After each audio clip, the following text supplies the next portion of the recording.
वंदे मातरम। नमस्कार, जय श्री राम। एक प्रकरण, एक न्यायालयीन विवाद, एक न्याय की आकांक्षा और एक सैद्धांतिक रूप से सहमति असहमति उसको लेकर के और माननीय उच्चतम न्यायालय दिल्ली में एक प्रकरण यूजीसी को लेकर के और विचाराधीन था।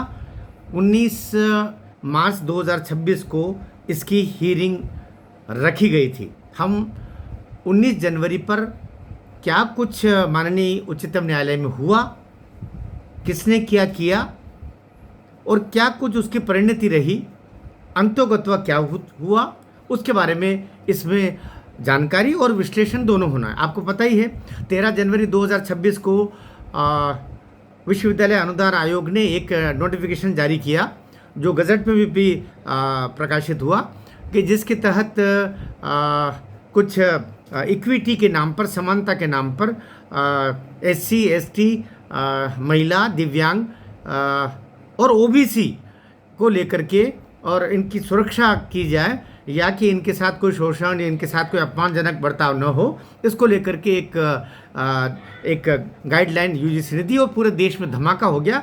क्योंकि इसका मतलब ये कि केवल जो सवर्ण वर्ग है, सामान्य वर्ग है, इसको आपने पैदाइशी रूप से ही गलत, अपराधी या ये शोषण करते हैं ऐसा मान लिया। इसको लेकर के और पूरे देश में विरोध हुआ। और क्योंकि इसमें सवर्ण को इसलिए कि सामान्य नहीं कह सकते, सामान्य में तो मुस्लिम भी आते हैं, जबकि मुस्लिम को तो अल्पसंख्यक के रूप में पहले से सुरक्षा प्राप्त है। और एससी, एसटी का एससी जो मुस्लिम है, ओबीसी और एससी के रूप में एसटी भर नहीं है, अन्यथा तो ये 90% मुस्लिम समाज के जितने लोग हैं ये कहीं ना कहीं उसमें शामिल हो गए। कोई एससी में शामिल हो गया है, कोई ओबीसी में शामिल हो गया है और अल्पसंख्यक का दर्जा तो उनको प्राप्त है ही संविधान के तहत। तो उनको तो फिर सुरक्षा कवच पूरी मिली हुई। बचे कौन? बचे केवल आपके ब्राह्मण बचे, क्षत्रिय बचे, वैश्य बचे, कायस्थ बचे, वगैरह वगैरह सामान्य। हाँ, उसमें जैन भी जो देखो तो वे भी सवर्ण में ही आते हैं। उनको आप अल्पसंख्यक हो तो अल्पसंख्यक उसमें शामिल नहीं किया, अल्पसंख्यक शब्द का प्रयोग नहीं किया उसमें। तो कुल मिलाकर के उसका देश भर में विरोध हुआ और उसके बाद में 29 जनवरी 2026 को इस पर माननीय उच्चतम न्यायालय ने इसको सैद्धांतिक रूप से अनुचित और अप्रासंगिक और आरंभिक रूप से गलत मानते हुए इस पर रोक लगा दी, स्टे लगा दिया। पूरे देश में थोड़ा सा विराम आया, लेकिन विरोध बदस्तूर जारी है, अभी भी जारी है। जयपुर में बहुत बड़ा विरोध की एक सभा हुई, भोपाल में सभा हुई, इसमें कई सारे जो साधु संत थे वे भी विरोध में उतरे हुए हैं। इसमें वो जो एक प्रख्यात जो वक्ता है उसका वक्तव्य भी आया। तो कुल मिलाकर के और बहुत सारे खेमों में है, लेकिन कोई भी यूजीसी की नई गाइडलाइन के को न्याय संगत बताने वाला एक भी व्यक्ति सामने नहीं आ रहा है। यूजीसी की नई गाइडलाइन न्याय संगत है, ये कोई भी एक भी व्यक्ति 140 करोड़ में से सामने नहीं आ रहा है जो डंके की चोट पे बोले कि ये सही है। लेकिन ये गलत है, ये कहने के लिए सबके मुंह खुले हुए हैं। सारा प्लेटफॉर्म, आपका जितना सोशल मीडिया के प्लेटफॉर्म है, चाहे फेसबुक के लें, व्हाट्सएप के लें, यूट्यूब के लें, इंस्टाग्राम के लें, ट्विटर के लें, पूरा भरा हुआ है इसके विरोध में कि गलत है। लेकिन ताज्जुब, जब 19 मार्च को इसकी हीरिंग होना थी तब 2:55 पर लगभग 3 बजे दोपहर को इसके हीरिंग का समय तय था। लेकिन उससे पहले जो प्रकरण थे, जो प्रकरण लंबे खींचने से सुप्रीम कोर्ट का उस दिन का समय ही निकल गया। परिणाम ये हुआ उस दिन हीरिंग नहीं हुई। अब क्या होगा, अगला सवाल। और उस दिन क्या होना था? उस दिन केंद्र सरकार को और यूजीसी को अपना जवाब प्रस्तुत करना था। सुप्रीम कोर्ट ने जो उनसे सवाल किया था, जवाब प्रस्तुत करने के लिए उनको समय दिया था 19 मार्च तक का, कि वे जवाब प्रस्तुत करके बताते कि उनका पक्ष अब क्या है, क्या वो वापस ले रहे हैं। जैसे आपने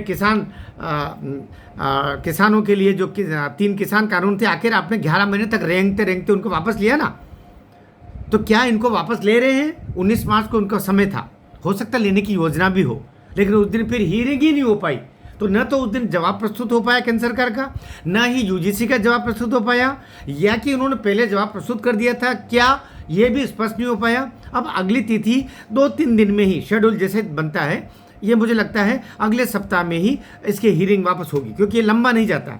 जब आपकी एक तारीख तय थी, उस तारीख को हियरिंग नहीं होती है तो अतिशीघ्र उसको फिर शेड्यूल में दे दिया जाता। मुझे लगता है अगले सप्ताह में उसकी हियरिंग होगी, तब हम जान पाएंगे कि ये जो केंद्र सरकार है उनको वापस ले रही है या यूजीसी स्वयं उसको वापस ले रही है। क्योंकि यूजीसी अपना क्योंकि गाइडलाइन तो यूजीसी ने जारी की है, यूजीसी 4 लाइन की एक पिटिशन, एक आवेदन, एक आग्रह कर लेगा सुप्रीम कोर्ट में कि हम इसको वापस ले रहे हैं, बात खत्म हो जाएगी। इसमें केंद्र सरकार का तो कोई रोल आएगा भी नहीं, केंद्र सरकार कहे कि नहीं कहे, ये तो यूजीसी ने गाइडलाइन जारी की थी, यूजीसी इसको वापस लेने के लिए सुप्रीम कोर्ट में रख देगा, बात खत्म हो जाएगी। या फिर अगर ऐसा नहीं करते, अभी भी मुंह में दही जमा कर रखते हैं, तो ये आगे रिजर्व हो जाएगा दोनों पक्षों को सुनने के पश्चात, या इसको यूजीसी भी समय ले सकता है, केंद्र सरकार भी समय ले सकती है, और ये दूसरे पिटिशनर है वे भी अपना और उसमें संयुक्त पिटिशन शामिल करने के लिए ले सकते हैं। लेकिन ये ठंडे बस्ते में तो चला ही गया है, इसमें कोई दो मत नहीं। इसलिए लेकिन ऐसा करने की ज़रूरत क्यों कर ली सुप्रीम कोर्ट में की जो आकांक्षा थी उससे परे सुप्रीम कोर्ट के कहने पर ही आपने गाइडलाइन बनाई। जिस सुप्रीम कोर्ट ने आपको ओबीसी को शामिल करने का बोला ही नहीं था, उसको आपने शामिल कर लिया। सारे विवाद की जड़ ओबीसी को शामिल करना है, उसको लेकर के, और इसी यही आपत्ति अब ये जो सवर्ण वर्ग कर रहा है, इसी का कोई ओबीसी का तो कोई मामला ही नहीं था। क्या यादव को कोई प्रताड़ित कर सकता है, कोई पटेलों को कर सकता है, कोई आपके ये जितने भी पाटीदार, कितने ताकतवर जाट गुर्जर, इनको कोई प्रताड़ित कर सकता है? इनको फिर क्यों शामिल किया आपने उसमें?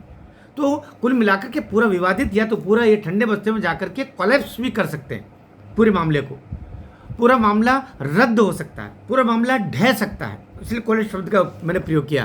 क्या होता है अतिशीघ्र, मैं भी आपको लॉ के विद्यार्थी होने के नाते आपको निश्चित रूप से जानकारी भी दूंगा, इसका विश्लेषण भी हम करेंगे। भारत माता की जय।